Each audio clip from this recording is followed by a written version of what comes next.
Welcome to the Audiobook Lovin Podcast, discussing all things audiobooks with the authors that write the stories and the narrators that perform them.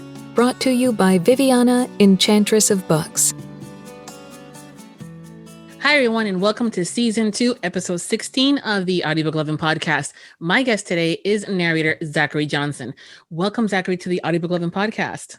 Hello. Lovely to be here. Thank you for having me. Oh, thank you for being here. I've heard such wonderful things. I was so excited to be able to chat with you for the first time. So I was like, oh, nervous and excited. It's like, okay. So before Makes two of us. I'm just the girl. I'm just a guy that talks to himself in a closet for money, if you think about it. So that would be one of those, like, explain your jobs in a really bad way. Exactly. That's what I like to do, because I like the weird reaction people get before I explain to them that my job is actually cool. Nice. Speaking of the job, why don't you tell us a little bit about yourself and how you got started and how long you've been narrating? So I would say I only really started considering myself an in earnest professional narrator within about the last 2 years or so, because that's when I really started taking it seriously as a job and a business and a craft. I dabbled in it for about 4 years beforehand and gradually kind of learned through trial and error, mostly error, how to do it. And so I started with, some small projects, and I gradually learned a little bit about audio. I think I want to say it was 2015. So in total, I've been doing this in some form for 6 years, but I would say I really only kind of came into my own for about 2. In terms of how I fell into it, basically some author mentioned ACX to me at a convention. And I was like, wait, really? That's just a thing you can do? And then I went home and I called up a family friend of ours who was in audio, who did audio production for a long time. He gave me a recommendation for a budget setup. So I got that, and then gradually learned Audacity and eventually Reaper, which remains my software of choice, and kind of just went from there. And then I finally signed up with a good coach, Sean Pratt, who basically he turned my whole perception of how audiobooks work upside down, which is a good thing because it was upside down to begin with. So now it's right side up.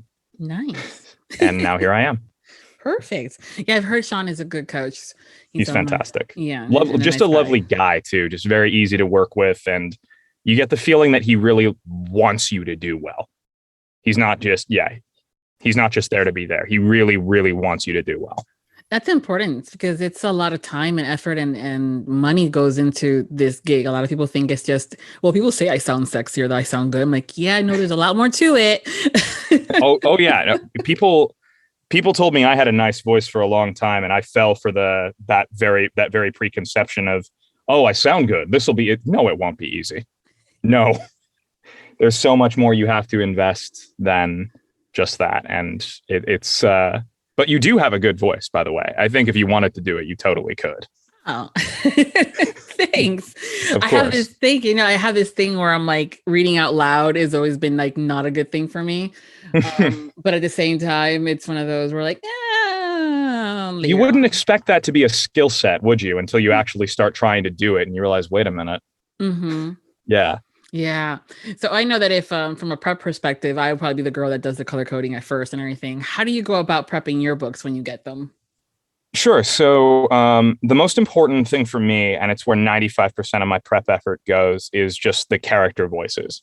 I give, obviously, you have to know the plot, or at least you have to have an idea of the story through line, like where it's going and things like that. But pretty much all of my effort, because I primarily do fiction, goes towards getting the voices right and making sure I can stay in those personas every time they come up, which will often involve compiling a whole demo reel of voices.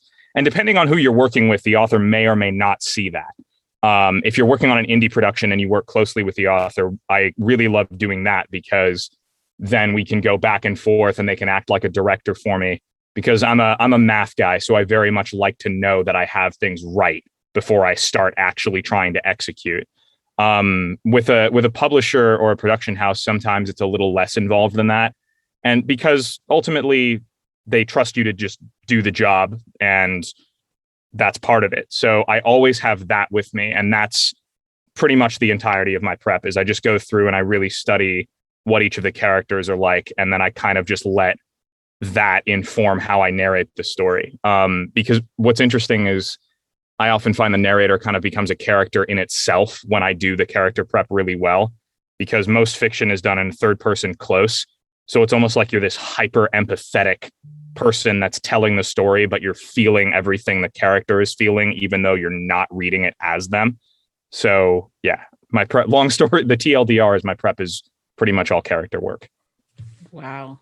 Yeah. Well, there's a lot of characters in some of these stories and books, so especially when it comes down to romance. There'll be those where it's a side character that just popped in for one scene and it was being goofy, and then all of a sudden they're the hero in book 7. Exactly. That's actually a question I've learned to ask authors is, okay, is there anybody that shows up like once here that shows up way down the line that I need to know about? Because I don't want to give them a voice that sounds like this and then suddenly they're half the book. It's like, that's funny once. But if you're doing a whole voice like that through the whole book, unless it's like a Dr. Seuss thing, it's going to get old fast. Yeah, and tiring also for your vocals. Yes. Oh my gosh. Yeah. Like if you go really deep and gravelly and brooding, that's cool. But if that character talks a lot, you're going to hate it by the end. That is true. Yeah. And we like our romance heroes brooding and of course we do. That's why I like third person narration, is I don't have to do that as much. Yeah. But true. I do enjoy those types of voices, but that you feel them after a while. Do you do anything to warm up your voice or any kind of routine before you get into the booth and start, hit record? Sure. So I always hydrate. I keep like 6 liters of water on me. I have 3 different hydro flasks, and I'll usually down one of them before I even start, because I found that that's the single most important thing, is just keep the vocal cords hydrated. And then I also will literally warm them up by drinking throat coat tea, which 90% of narrators will swear by. I see it mentioned everywhere in forums. Scott Brick uses it too. So obviously. And then I'll sometimes do tongue twisters if I'm having a particularly hard time articulating certain sentences. But that's fairly rare. It's mostly just hydration and drinking tea. And if I ever do decide to caffeinate, I make doubly sure to hydrate, because that actually dries out your larynx, which can make it harder to go for long periods of time. So just drink a lot of water. Yeah, I have my water here. It's one of those things where when I started doing this, I would sometimes have coffee right before talking to you guys, just to kind of wake up. And I was like, why is my voice so dry? Yeah, it was. I didn't know that for a long time until a friend that was a vocal coach said, really, you're doing that and you're not hydrating after? I was like, oh, well, okay. Yeah. And Andy Arndt gave me the tea. We were at a convention and she was, there was always a lot of talking when you go to these things. Of course. And I asked her and I said, well, what do you do besides obviously the stuff that you might do for the recording, but even for things like this, my throat is tired and dry. And she's like, oh, there's this tea. And ever since then, I have at least 1 box of it in the house. So when I have to chat with you guys or take it to go, and we go back to going to places. I found a killer combo, by the way, because I make it with 2 bags. I do one of Throat Coat and one of Breathe Easy. Oh. So yeah. To try that. Yeah, it's really, really nice. It's a great way to start. Yeah. Usually, I grew up drinking tea and also coffee, but it was one of those that in the evening was a cup of tea. So it's, but usually it's still coffee here. Which is never a good thing, especially when you add milk to it or in, half and half. Oh God. Yeah. I've gotten it. I've gotten real good at non-dairy alternatives for that very reason. Yes. Or at least right before you're recording at the very least. So one of the things that listeners love, aside from a great story, of course, and the performance of the narrators that they give, are when these characters have accents. Because we are suckers for accents. Do you have a favorite to perform? Favorite accent to perform? That's a good question. I would say British received pronunciation has a special place in my heart because it was the first one I ever learned to do. So if I get the opportunity to use it, which is why I love narrating fantasy, because that just fits, I will almost always have at least one character that has an RP accent. I love doing Scotsman because for whatever reason, the way they say R's just feels kind of cool. Russian is a lot of fun. One that I recently actually got pretty good at because a whole book had a culture that was Germanic, and he said he wanted them to have that accent, was I got good at a German accent. And I found that's quite a lot of fun to do for extended periods of time. I don't know. I've never done it as a romantic lead, but I've done it many times as a fantasy character, and it's come in very handy. So that I would say German is the one I'm proudest of because it took me a long time to get at least a bit right. But British is the one I'm probably fondest of because, like I said, it's my first one I ever learned to do. And if there is an accent that basically everybody is a sucker for, it's that one. Yeah, I have a thing for that one. But of course. There he goes. Damn it. Yes, exactly. I will actually slip into accents unintentionally sometimes. You know, I was going to ask you that in the sense of when you're doing the book and you're having to do with the accents, and then you're done recording for the day, do you pop out of the booth and just when you have to have a conversation, is it in the accents or is it just in general? Sometimes you'll pop in and start having an accent. Sometimes I'll just start, especially if I'm talking to somebody that's a native speaker of that accent, I'll just do it by mistake. Because if you're kind of at least a little bit immersed in that, I found that it's very, very easy to accidentally start mimicking the pronunciations. And part of it is just because accents fascinate me, and hearing somebody that does it authentically is cool to me because then I can think like, oh, what am I getting wrong? But then it'll turn from me like in my head trying to articulate the sound to me accidentally doing it while I'm talking to them. Thankfully, that doesn't happen often. But I have it's funny that seems to run in my family because I have an aunt that's very good with accents, and she's not an actor. She just kind of naturally can pick them up. And she'll do the same thing. Like she was at a wedding in New York and she kept accidentally saying things with New Yorker inflections. Oh, wow. And it made for quite a few awkward moments. Most of the time it's on purpose when I do it. But occasionally, even if it's on purpose, I'll get stuck. It can be easy to do as far as picking up. I am one of those individuals too that I'll pick it up. I still say ka. It's been almost like 20 years since the last time I went to Boston, and I got stuck with it. But that's the one word that it always comes out in. And when I visit family in Texas, I have to watch out. Or if I'm hanging out with them, like we did a week in one of the beaches here in Florida, early June, and they have a bit of a Southern accent that's a little twang. Because they were all born in in Connecticut but moved to Texas. So it's just a slight little thing. And I'm going, I'm going to leave here going y'all. And I'm going to. Well, I have to say, I'm impressed that you are able to pick up a Boston accent because that's one I've never been able to do. I still have not gotten it right. It's only on certain words. It's almost like that mimic or that little riddle that you had to do, like going to the harbor, Boston Yard, something, those little specific words. Keeping it for a while, no, I would have to be there. Gee darn, if I ever need to have that assignment again to go to Boston and hang out. Product knowledge, there we go. Yes. You know what my problem is with the Boston accent is I will accidentally become Australian. Because the R's are so similar that it's very easy for me to accidentally start doing this because I use R's as what's called a key phrase to get into the accent. So if I start saying park the car in Harvard Yard, then suddenly my voice just wants to do this. Oh, like I didn't even do that on purpose. It just happened. I love how it's like effortlessly for you to just pop in there and pop in an accent. Oh, thank you. Key phrases are a beautiful thing. I use them copiously. It's you guys have said sometimes that it depends on specific words for you, or sometimes it's in general. It's just fascinating when it comes down to what we pick up.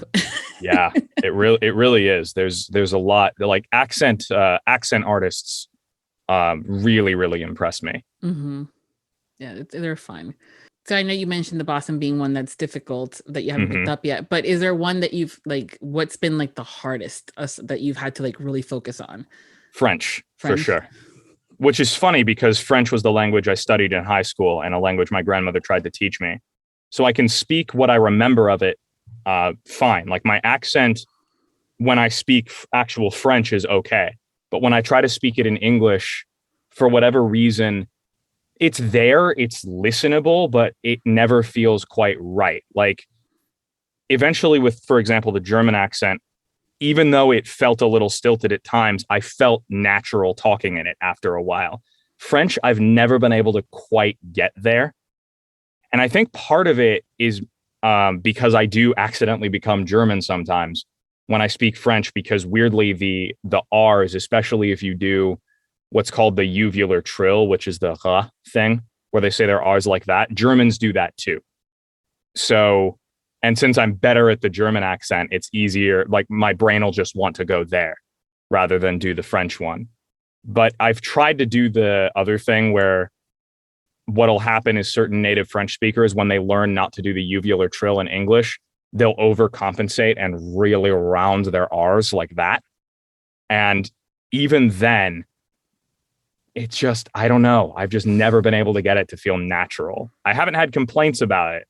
None of my reviews have gone, good Lord, this man's French was atrocious. But I've just been, it's the one I'm the most self-conscious about. Yeah. Well, I think that we've always said that accents are something that we think we know what they sound like. Mm-hmm. Because of things that we watched on TV, for those that are not born there. Because when you're born in France, you don't hear an accent. You know, so someone tells you that there's an accent. And so we don't know any better until we're told. And so we think that this is what it sounds like. So even if it just has a little bit of a hint to it, we're fine with it. I think it's when it's overly done and you're trying too hard and we're going, no, honey, don't. Yep. Well, it always cracks me up when people try to say stuff like, people from Southern California, where I'm from especially, seem to think that they don't have an accent. It's like, yeah, you do. It's the same. It's the same as anybody else. Like I remember a story that stuck with me that finally convinced me that I did, because I had the same mentality for longer than I care to admit, was my dad, when he was in college, had an Israeli classmate, and he said, your accent to him, our accents sounded flat, kind of like we were droning all the time, because we didn't have a lot of, it was weird to think about. Yeah, no, I've been told the same thing. Like, Viv, you have an accent. I go, I do. Okay. And they're like, you're from the South. I go, well, I'm from Florida. We're in the South, but no. They never count us as the South, except for when you get to the closer to the Panhandle, like right above Orlando. That's when you really start hitting some of that Southern twang in there. Yes. And things like that. Yeah, because you're right up near a lot of regions that are known for having it. Yes, you have, know, all those places there. And I'm going, no, born and raised in Miami. So I know I haven't. I'm sure I have one, but I don't hear it. But there it is. You're touching on something that's a very intimidating prospect for me, which I haven't encountered in my career yet. But you live right on the border. So imagine that your accent is a combination of Georgia, South Carolina, and Florida Panhandle. And I'm like, I can try. Yeah, just call me. Yeah, but thankfully I've not had that happen yet. I anticipate many visits to an accent coach when that day finally comes. Well, I mean, it's just one of those things where practice and hearing people, thank goodness we have YouTube nowadays where we can. Oh my gosh, yeah. I can only imagine how this was like before all that was able to have access to it. But but when all you had was a textbook, and you're like, okay, I don't know what rounded R's and uvular trills are, but apparently I'm supposed to do them. Yeah, you're going, what's this little dash above the letter mean? It's like, oh yeah, totally, I know that. Yeah, sure, I'll emphasize that letter instead. It's the same thing like with Spanish. This letter has to sound like it's got an apostrophe over it for some reason, whatever that is. Yeah, I know. It's people are like, but you speak Spanish. I go, no, I speak Spanish from like conversational, even though it's my background. We were raised English outside, Spanish inside. And so very Americanized. And when it comes down to like reading it, I read it like a 5-year-old with each sounding each syllable out, even to this day. Oh yeah. Well, I mean, it's interesting that you mentioned that, because when you think of it, that would mean you spent the majority of your time speaking English. Like we don't, when we're that age, we don't spend the majority of our time at home. No, we don't. No. Yeah. It was always fun too, because with my, even to this day, sometimes the brain, and I'm sure maybe it happens to you too a little bit with the French, if there's a specific word, there's something there that you're talking and you stop in mid-sentence because the word is you see it, you hear it in your head, but you can't say it because it's the other language that's coming through. Yep. So it's like, oh man.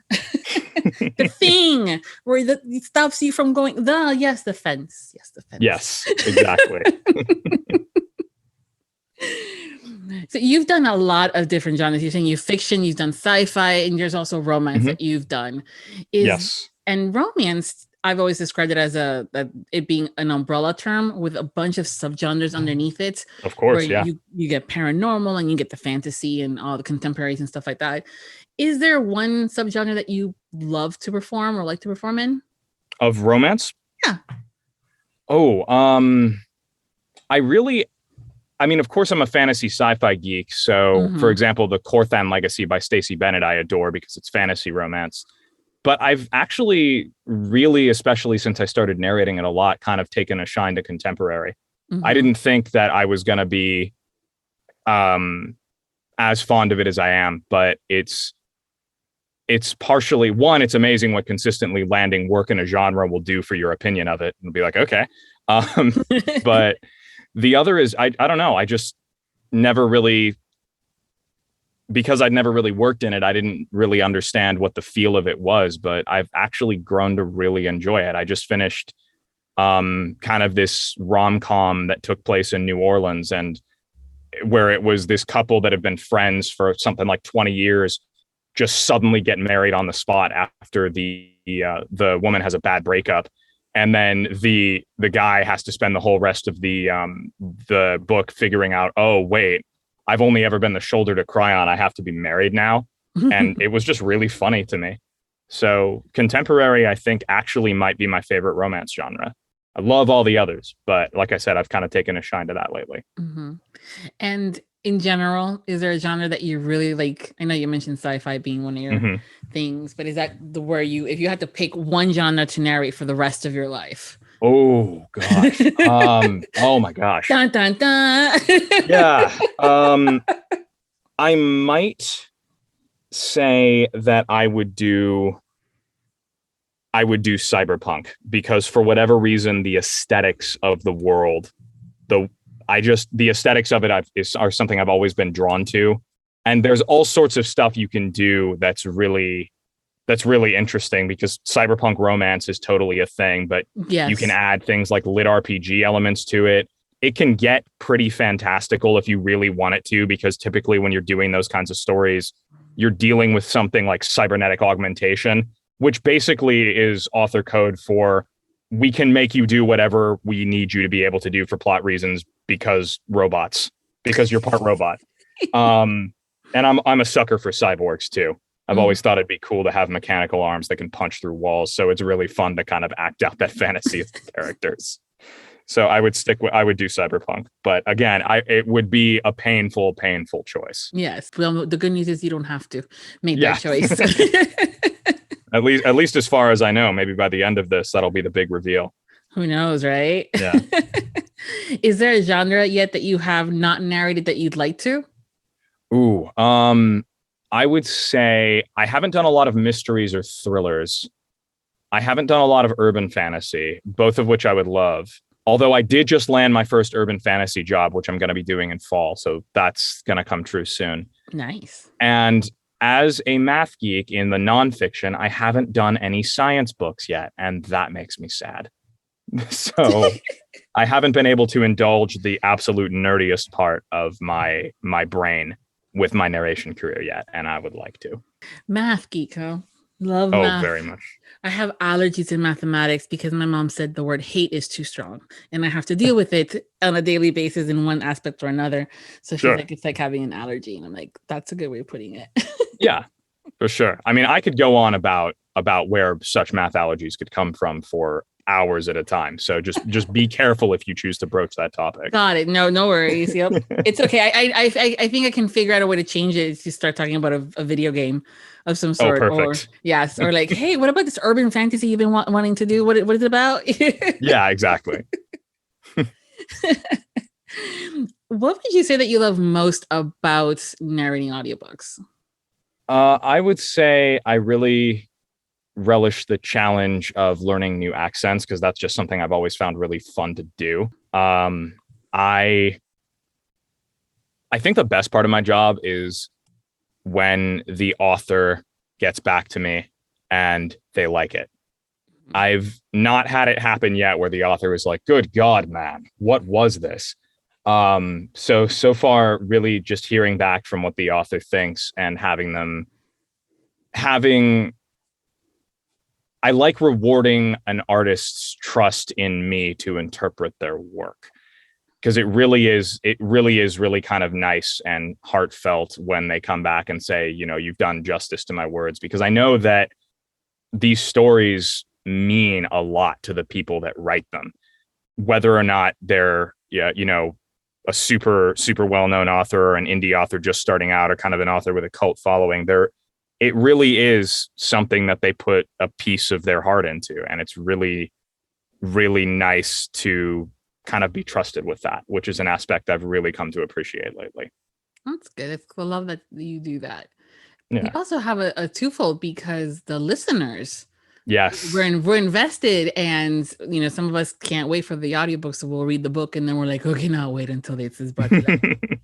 And then it's one of those we're going, okay, or we're going, we want more. Yes. Hopefully I've landed listeners in the latter category more often than not, but yeah, I think you have. Yeah. With any kind of book that we read, there's always different scenes in it, whether it's a happy, a sad, yes, an action, things like that. Is there a type of scene that you love to narrate? Anything where I get to be an unhinged villain is a lot of fun. There was a character in Quest of the Dreamwalker. His name was Sidonius, and he was an evil wizard obsessed with his immortality. And whenever he was just tromping around being villainous, I gave him like this creepy I was kind of going for a Patrick Stewart impression, and I wasn't nailing it completely, which was a good thing, because oftentimes bad impressions are really useful for making original voices. So I got to walk around doing this bad Patrick Stewart impression and going, "Gentlemen, my name is Sidonius, and this is my keep. If you try to escape, you will die." So I love stuff like that. I've really developed an appreciation for scenes where characters kind of have a heart to heart. That was really hard for me for a while, until I went to a proper acting school and I was able to kind of understand how to tap into those parts. Because I feel like in those scenes, you really get to understand stuff about the characters that you otherwise wouldn't, where they're kind of resolving differences, or maybe they're realizing that their differences are irreconcilable. But I really love scenes that allow you to really deeply get to know a character as well. But I also just love screwing around as an evil genius too. I can see that. Is there a type of scene that's especially difficult for you to narrate? Oh, that's a good question. I would say that those same emotional scenes can be hard. You might need a minute, especially if you're dealing with somebody just having a complete breakdown after someone's lost someone really close to them, or if a character that I really like dies. I often will take a minute and just be like, oh, okay, I need a sec. I liked them. That was hard. So from an emotional standpoint, those can be there. From just a technical standpoint, I would say a scene where I have to give a really long, complicated monologue, but in an accent. I can do it, but it's sometimes, especially when the character's getting really, really expressive, it's sometimes really easy for me to slip into my more natural speaking voice without realizing it. So those, from a technical standpoint, are probably the hardest. But from an emotional standpoint, it's what you would think. It's the scenes where characters experience some kind of traumatic loss, or have to make some kind of really damning confession or something along those lines. Got it. Yeah. So, not to put you on the spot or anything. No. But when it comes down to romance, there are specific kinds of scenes that get nice, hot, and steamy. As a listener, we're going, holy hell. Yeah. Are you, now that you've been narrating this now for, technically 4, now officially 2 kind of thing, are you still affected as far as, do you, it's read, you're like, this is silly, or it's the point where you're just a complete utter professional and you just read through it and you're like, fine? I like to think that I'm in the latter category, because the philosophy that I try to adopt is whatever story I'm reading has to be the most important story in the world to me, because it needs to come. If I'm not thinking that, then it's going to come across in the performance that I didn't care what I was doing, which obviously is bad for everybody involved. Most of all the author and the listeners, but me too, because it would reflect badly. But weirdly enough, the first really steamy book I ever did, I didn't realize just how steamy it was until I really started narrating it. And the author was happy with the job I did, but she said, man, you jumped into a fire with that being your first book ever in the romance genre. And what was funny was from there, and the crazy thing too is I was live streaming that on Discord. People were watching me act that out. And I afterwards, basically everything else was easy, because I was like, oh yeah, I've compared to what I've done in the past, this is nothing. This is fine. It's fine. Mm-hmm. So that's something that you do. Do you do Discord a lot? Mm-hmm. How did that come about? Because I know a lot of Discord is usually for gamers. Yeah, so it generally is the interface is a little clunky, but it's generally just a really useful app for having group conversations. It's especially interesting because it almost can function like a convention center, which something like Zoom couldn't. It just has that sort of functionality built into it. I was not involved in the starting of the particular Discord servers, like the Nook and the Haven. The Nook being for your fantasy, your sci-fi, the Haven being for anything of the steamy variety. Mostly any romance really, but especially of the steamier varieties. I know that they were founded by a couple of pretty well-known narrators in the industry. I think Kyle Tate was one of them, who I had the pleasure of kind of getting to know. But the way I found out about it was Sean Pratt's first assignment for me was find an accountability partner. And that's how I got to know Stephanie Nemeth Parker, who is brilliant. She is able to do the accents even more effortlessly than I can do them. I've watched her do it, and it's crazy. That's like a goal to get to that level for me. And she told me about it, and I had no idea what it really was. And I sat around, I watched a few narrators record, and then finally, after a while, I worked up the nerve to do it myself and had a ton of fun with it. I think the first book I ever did was Above the Storm by JMD Reed. But yeah, some narrators decided let's get to interact with our audiences, let's get to know each other. And it kind of just blossomed into what it is now, which is just a really good way for narrators, listeners, authors, and readers to just kind of connect. It's really, really fun. Really, it's kind of been a game changer because it's much easier to stay in this hot, sweaty booth for hours at a time when I'm accountable to an audience watching me. Well, that's it. I would think that would be nerve-wracking.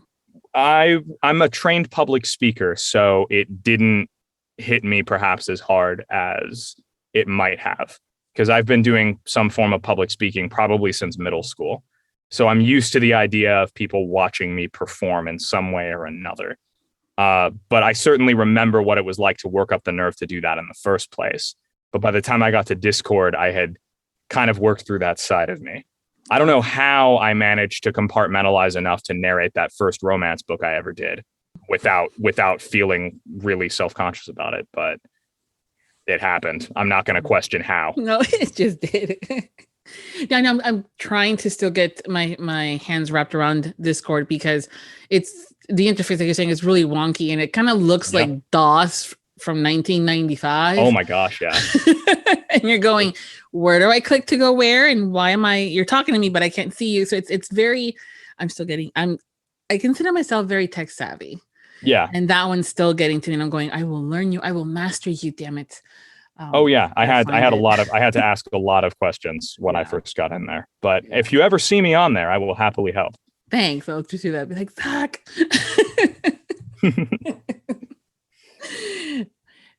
Because you've been talking, public speaking for a while, and you've been doing this too.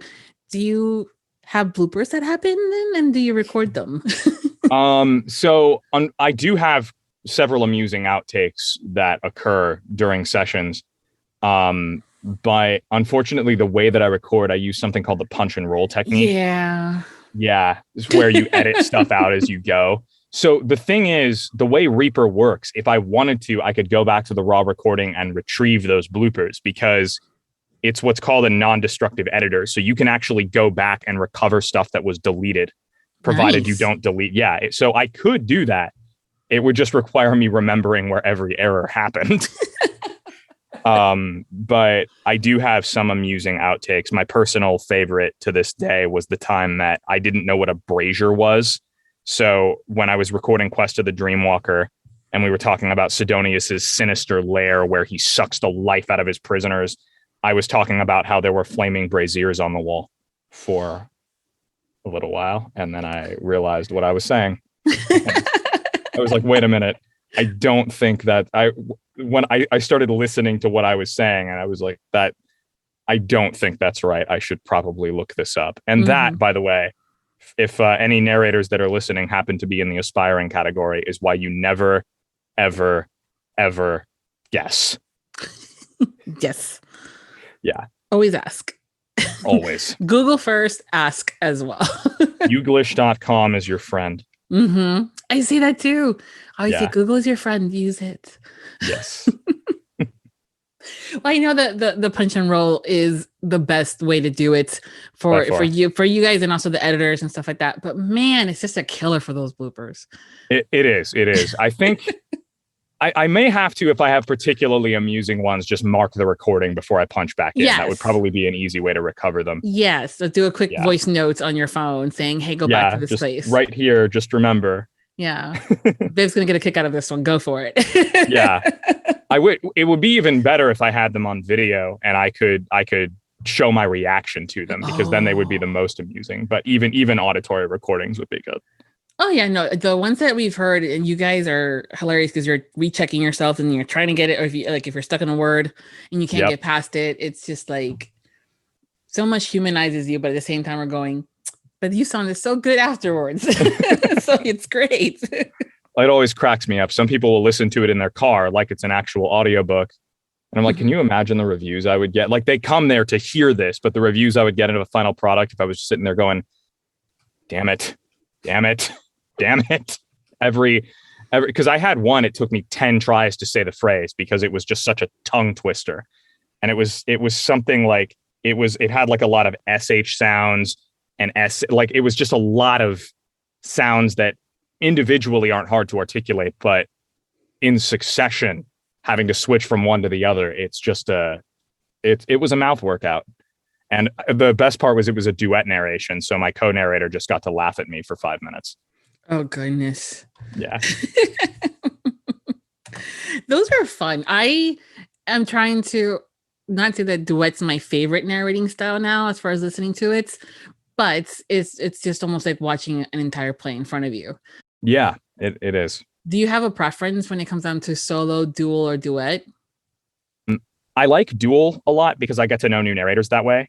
I like solo because it allows me a little freer interpretation of the characters. I've only ever done one duet, so I don't really feel I have an informed opinion on it. But from a technical perspective, it's super interesting.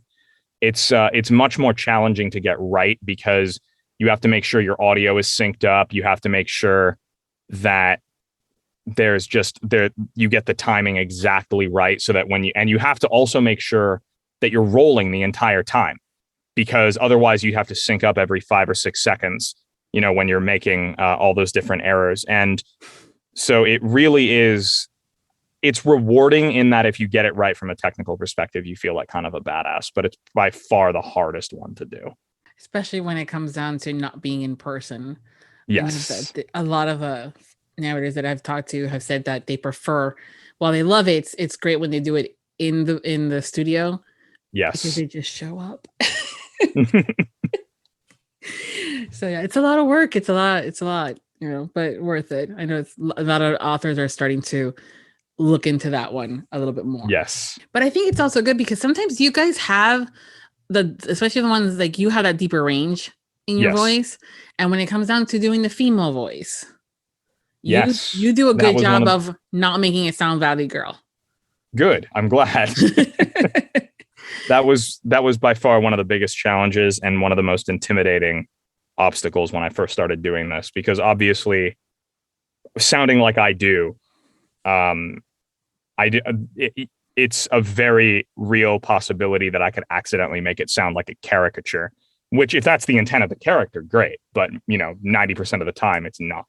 Mm-hmm. And accents were my weapon against that for a long time. It's like, all right, all the women are British. Doesn't say they aren't. So there they go. That's what would happen a lot early on. That's what happened with Quest of the Dreamwalker. It just happened to work because there's something about doing a received pronunciation like this for a very shy character that just sort of works. Because if you bring it down a bit, then she sounds very timid, which this particular character was for reasons that I won't spoil, but they're actually really interesting.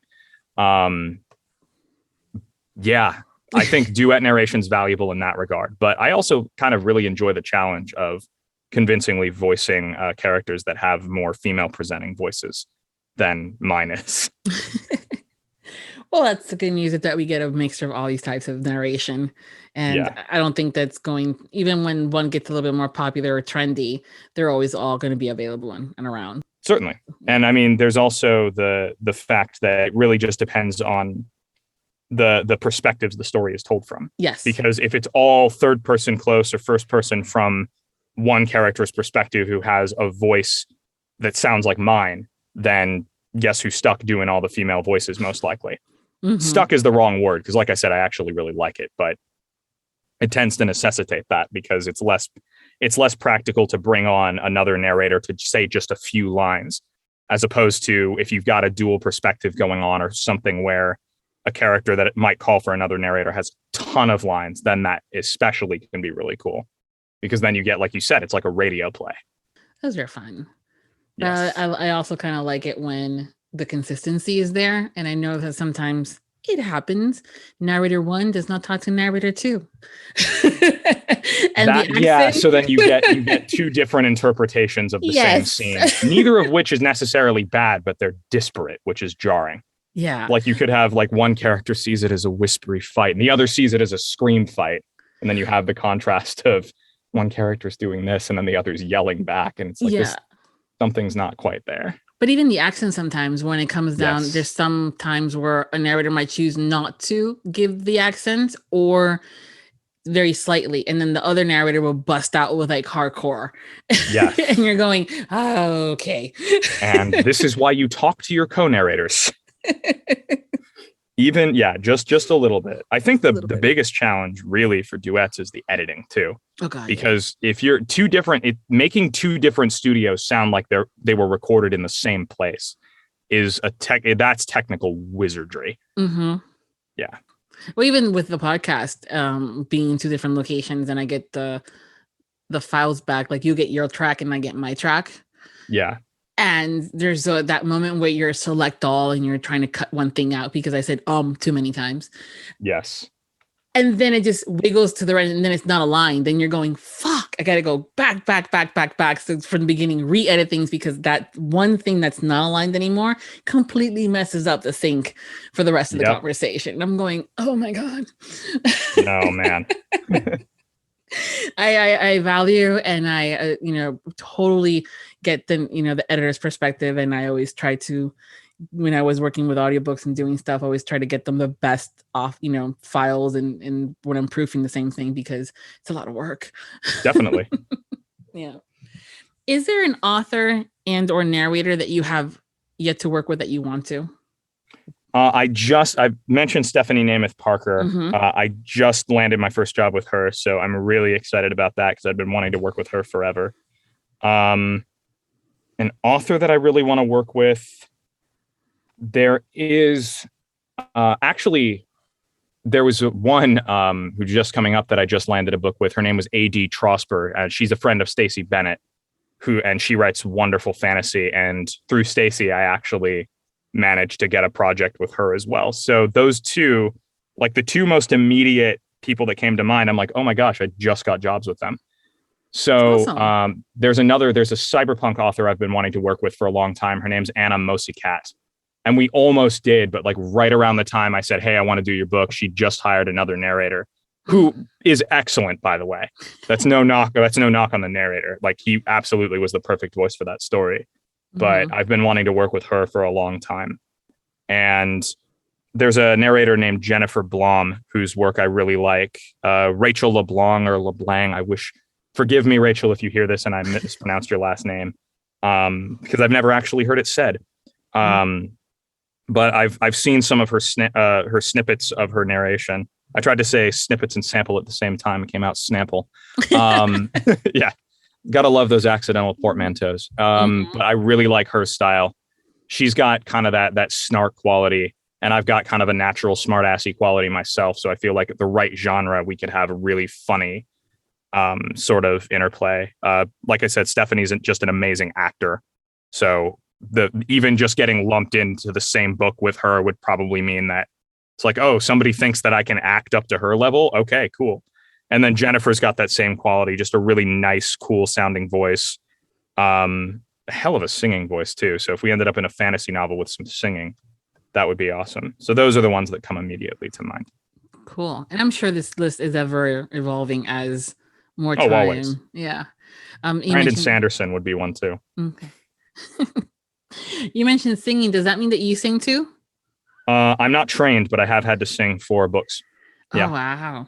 Yeah, I have had to do that. And what's interesting too is I often get to decide what the melody sounds like, unless I'm specifically told by the author. It's a free choice for me. Yeah, I think of the Storm Below series had a few songs that I had to sing. A book called Same as Truth, which is for a series called Beneath the Willow that I'm working on, has they had an entire race that only communicated in song. Oh, wow. So that was interesting. Yeah, I have had to do it a few times. I want to get dedicated singing training, but so far nobody has said, "Oh God, the singing." So so far so good. So far so good. Okay. Up and yeah, I ideally would like to get vocal lessons before that first review. Well, I know that in romance, there's been a few authors that have added some music as far as, you know, the hero being in a band or something like that, and they'll sing a little bit of it. So it's good old fashioned serenade. Yeah. Mm-hmm. Yeah. Or they're recording or they're practicing and they get caught by the girl. Yes. And she wonders if the song's about her. Yes. Well, thankfully, sometimes you can get away with not singing it because you can't sing like copyrighted melodies. Correct. But if it's public domain or if it's made up, guess what you're doing? It can always be fun. You know. Oh, yeah. No, I enjoy the challenge, but I will say I've gotten used to hearing my own voice, hearing my own singing voice. I still can't do. Yeah. That still weirds me out. Yeah. So, you know, we're our toughest critics ourselves. Yes. So a very important question. Ready? Yes. When you're not working, what do you do for fun? Well, probably will not come as a shock given my genre preferences, but I do game a fair bit. I would say especially the cyberpunk game genre is a big, big draw for me. I am an amateur card magician as well. I do card tricks in my spare time. It's a good way to break the ice at parties. I'm a jogger, just because you need some way to get out of the booth. I actually will do math for fun. I tutor math on the side for fun, and I also have stacks of like old math contests that my community college has held, and I like to work those for fun, and it actually helps me relax. Okay. Yeah. Where were you when I was in that? The quadratic equation. Oh yeah. The funny thing is, for years, because for a long time I actually hated math until I had the right teacher. And now I actually understand where that comes from. I had no idea who figured that out or how for the longest time. Same. But yeah. No. Now it's like, oh wait, there's a rationale behind that. Somebody didn't just divine that out of nowhere because it felt like it. Yeah. Yeah. I did a lot better in geometry, and I think it was because I could see the angles. Yes. And so that also helped me with my pool playing. Yes. Oh yeah. Oh yeah. When you can see like as you adjust the angle of your cue, you can kind of see the angle it's going to go at. Yeah. So it's like just pretend like you're playing pool and billiards, Yes. Unless, of course, you strike the cue weird and miss the cue ball completely. Not that I've ever done that. No. Obviously, that would be silly. Yes, that's totally silly. But you also have something new that's going on with you as far as a YouTube channel. Yes. What's going on with that? So that was something I started a while back. It's a little more on hold than I'd like, but I'm planning on picking it back up in August, September. So there's a couple of things that I do with it. One is called Saturday Short Fiction. I might rework the titles because the more I'm like, why am I obsessed with alliterations? But I do on Saturdays, I like to record short fiction from authors. So they have complete works of short stories they want to share with people. And I will make a video recording of myself doing that. And the reason is twofold. One, it's an amazing way to meet new authors. Two, I can showcase what I'm capable of doing. And it kind of is nice because there are certain people that they just want a short story in the morning. Like when they're having breakfast, they want a complete self-contained narrative. And it also kind of allows people to see what I'm like behind the microphone as opposed to just hearing me. I found as I was learning the craft of voice acting that it was really fun to watch voice actors work. Like watching Robin Williams act out the genie, seeing the physicality he put into that, even though knowing that was never going to be seen, you can hear it in his performance. And I really think it's cool for people to get a glimpse into that. So I do that. And I also will do something right now it's called Story Sample Sunday, but I'm not sure if I'm going to change the title again. But what that is there are authors that have, usually authors that have never done audiobooks will come to me and they'll ask me to read a chapter from their story. And the reason that they do that is it's a way for them to kind of dip their feet in the audio world. Because I don't charge for it. It's largely, I view this as kind of a publicity thing and also kind of, like I said, a way to meet people. And it's not a huge amount of work on my end, but it's fairly time consuming to edit the videos because Adobe Premiere doesn't like to cooperate with me. But it really doesn't. It'll just be like, okay, your whole computer is frozen now. You were just about to export this. I don't know why that software hates me the way it does, but it does. But it's a really nice way to get to know new authors and to kind of allow them to see what producing an audiobook is like. Because I do go through kind of a miniaturized part of the process where I'll talk them through a little bit of the chapter prep and kind of show them what happens. And then on top of that, I found that I am fairly animated when I record. So it's fun for people to kind of watch me move around and gesticulate wildly and move, forward and away from the mic to take advantage of how that affects my sound quality. It's just a good time. Cool. So yeah. I'll make sure to include the link in our post and then keep an eye on that. Yeah. And then I'm also going to be doing in the near future, because I have an exciting career milestone on the way, which is I ordered a Studio Bricks booth, which is awesome. Yeah. Oh my God. I'm so excited. But that's a totally soundproof space. Uh-huh. So when I get that, I want to start adding streaming content like games and stuff, but specifically games that allow me to voice act over them, because I thought that would be a fun way to do it. And who knows, maybe I don't know how I'm going to work audience interaction into it, but basically the whole channel is meant to be a voice acting showcase in various forms. And right now it just has narration because that's my niche, but I really want to include other forms of voiceovers, as well as maybe even bring other voice actors or narrators on if they're so inclined. So it's an idea I've had for a long time. I'm glad I have it out. And now I just am working to fill it up with interesting, cool stuff. That's awesome. Thank you. Looking forward to seeing all that. Yeah. Yeah. And when you have your studio up, that'll be fun. Oh yeah. Oh my gosh. I haven't posted on Instagram in a while, but you can bet that's going up when it comes. Oh yeah. No, we want to see like when it gets there. There's always fun. I'm like, will it fit in the door? Oh God. Because the place I'm moving into is not big. It has a room that's going to be very more than adequate for the space. But the saga of me trying to maneuver the panels to get it there, that will probably be a source of amusement for people. Mm-hmm. Yeah, you do that narration. Yes. You video record yourself and then go back and saying, bloody hell, this shit's not working. And then once you have it, set up, getting it in there, I know that a lot of the times the authors will try to figure out where to, things that you can add to it that will not make noise, but also be able to hold the phone so you can record a video to then post on social media, all that fun stuff. So, well, I have camera equipment actually, because I really wanted to make the YouTube channel right. So I've got stuff like tripods and things like that. But as far as where I'm going to fit them in the booth, that's going to be an interesting logistical question too. Yeah, I look forward to that. Me too. I can imagine seeing you there going with a pen and paper, kind of figuring out at what angle would this. No, you're not wrong. No. It'll be fun. I can't wait. Me neither. Okay, cool. If you could have any animal as a pet, any kind, so it doesn't have to be domestic kind of animal, what would it be? I don't know if this is the most exciting answer in the world, but there's one I've been wanting for a long time. It's a corn snake. Just a little, because part of it is because I specifically want a girl corn snake because I have a punny name picked out for her.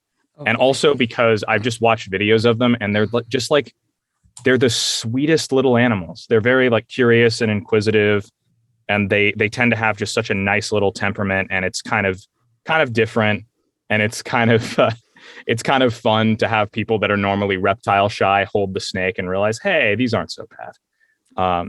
I've always been a reptile geek, and I haven't ever had one as a pet, but that's the one I'm most excited about getting. I'm going to name her Maisie because corn snake, obviously. Aww. And then plus my girlfriend sent me a couple days ago a picture of a corn snake with a little top hat on it. Now I'm like, well, now I know what costume to get it. Yeah. And I'm sure there's an Etsy store out there with all sorts of snake attire. Yeah. Ball gowns. Yes. We can see about having one that has ear, like a headphone and mic. Yes, perfect. Yeah. Have a little mini studio bricks in her my God. terrarium so she can hide away. That's her cave. Yes, right. That would be perfect for you. I love this. The narrator snake. Yes, I'm such an enabler. You're just an idea person. Yes. You can't help that good ideas come out. Thank you. Yes. And I love supporting, it's what it is. Just supporting your what you want. Yeah. Yeah. Yeah. I have an initial vague vision. You just built on it in a pretty good way. Cool. If you need anything else, let me know. Yeah, we'll do. I might hit you up and go like this a convincing voiceover pet snake setup for you. Love it. So we know we have different kind of characters out there in the world and things, but which Disney hero would you like to voice? If you which Disney hero would I like to voice? Oh my goodness. Well, I would say I could be Aladdin was my favorite movie growing up. I think I could pull off maybe a slightly older version of him now. I used to have a higher voice that I could do that, but I would love to do something in that universe. The genie would be amazing. I don't know if I could ever match. I would have to take several years of improv classes before I could ever hope to match Robin Williams. But I would love to voice, if not the genie himself, a character like that. Let's see, who else? Well, I mean, Marvel's Disney now. Yes. So Iron Man, for sure. I would love to be Iron Man. Yeah, he's my favorite. Out of all of the heroes, by far, Iron Man is my favorite one. So I would say him. Yep, I can see that with the science stuff. Cool. I've got the snark. I just need to develop the swagger. Yeah, and then the money. That too. That would be nice. Yeah, I'm method acting as a billionaire. I have all this money because I want to know what it's like to be Tony. Yes, exactly. What song do you have to sing along with when you hear it, regardless of where it is? Oh man. Okay. Probably There's Always Smells Like Teen Spirit because I'm a big 90s grunge fan. So anything like that. Black Hole Sun is another one. I do love Man in the Box by Alice in Chains. That might be my favorite song. It's weird how like dark the songs are that I like to sing along to. It's quite funny. Yeah. I would say it's a more upbeat song, but if you listen to it, the lyrics are fairly dark. But it's by one of my favorite bands. King Gizzard and the Lizard Wizard is the name of the band. And the song's called Plastic Boogie. I love that one. Yeah, those would be. I also actually, more well known, I love the song The One I Love by REM. I always have to sing along to that. Even when I'm outside running in public. I'm like, I don't care. People are looking at me when I do this, but it's a classic. I have to sing along to that song. It's always fun now when you're at the grocery store and they're listening to the classic chant, the classical music station, and Teen Spirit comes out. Oh, yeah, of course. And you're going, fuck you. It's not classical music. All right. Guess I'm going to have to make a scene now. I know, right? Yeah. Going down number 5. What's your favorite word? Tomfoolery. Nice. Yes. So what's your favorite curse word?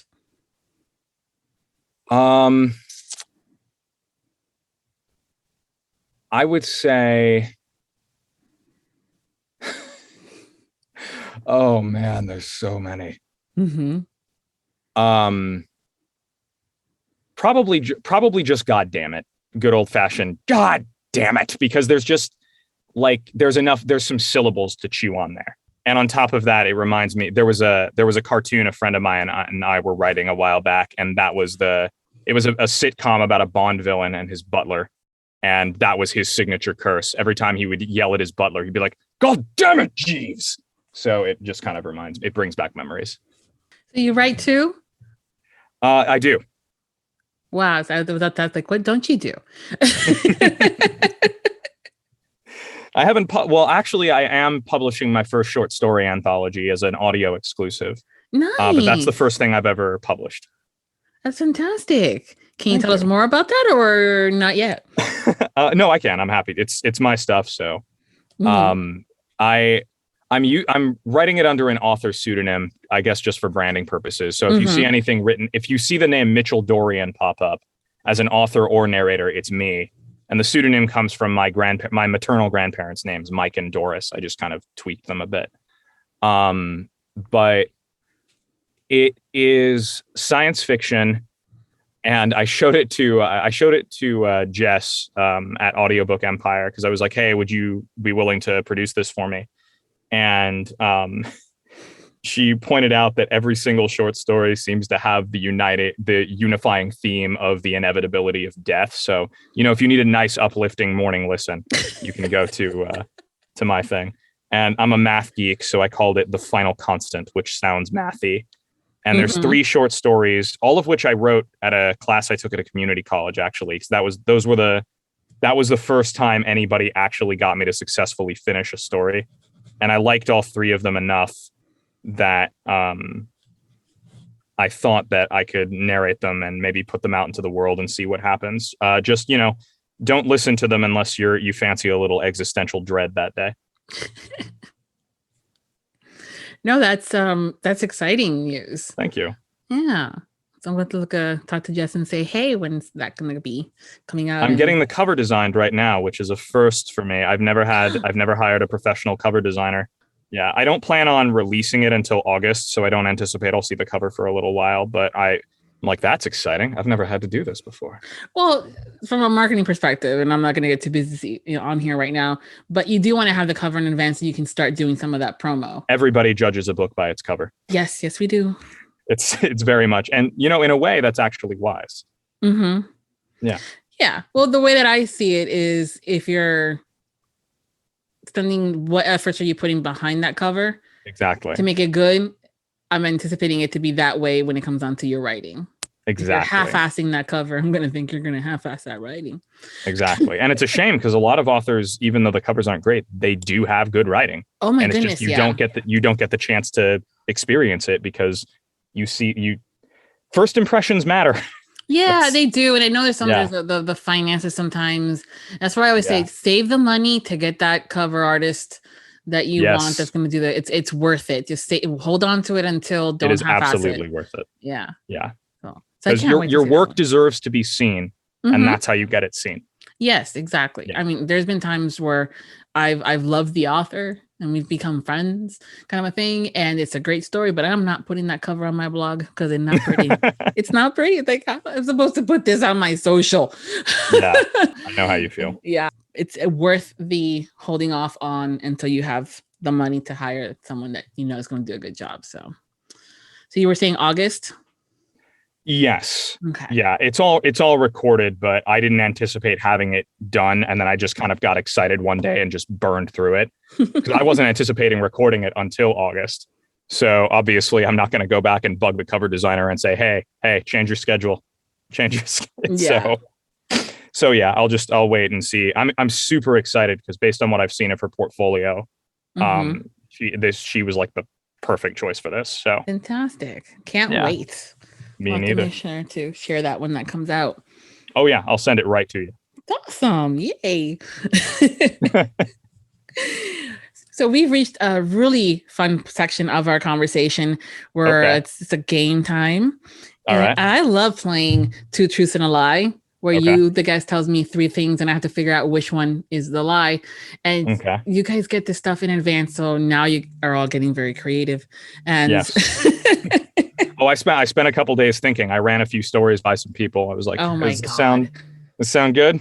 Sound like something I'd do? Great. Yeah. So whenever you're ready, let me know what those 3 things are, and then we'll go from there. Okay. Number 1, I am right-handed because of an injury I sustained while imitating a video game character. Number 2, immediately after winning Employee of the Month, I destroyed the entire tea shelf at work. And number 3, I met my girlfriend during a go-kart crash at Mulligan's. So right-handed because of an accident, Employee of the Month until you messed up that entire shelf. And met the girl on a crash of go-karts. Yes. All of which are fucking very possible. Damn it. Thank you. You can interrogate me about the stories. I've got details ready.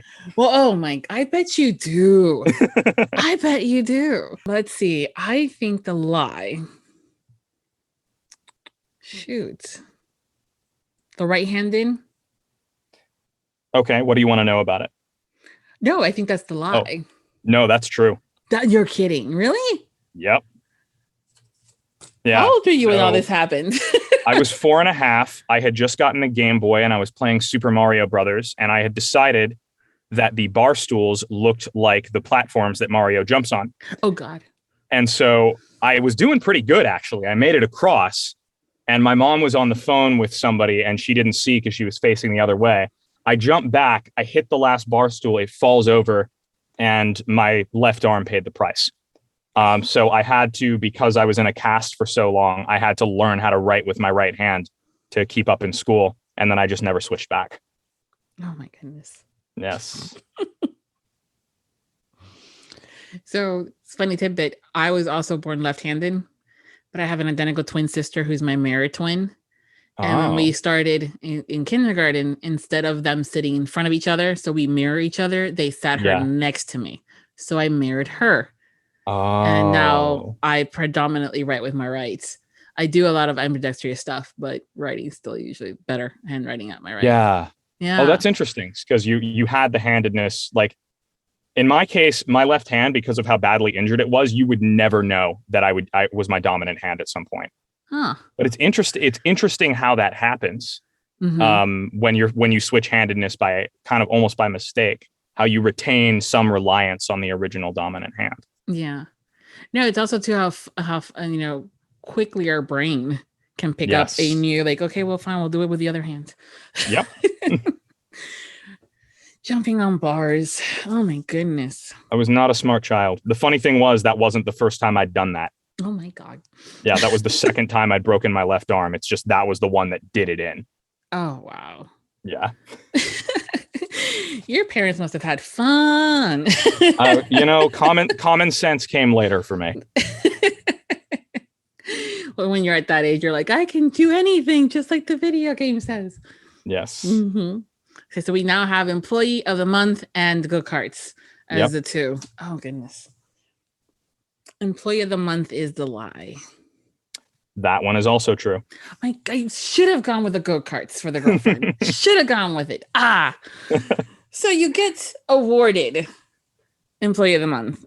Yes.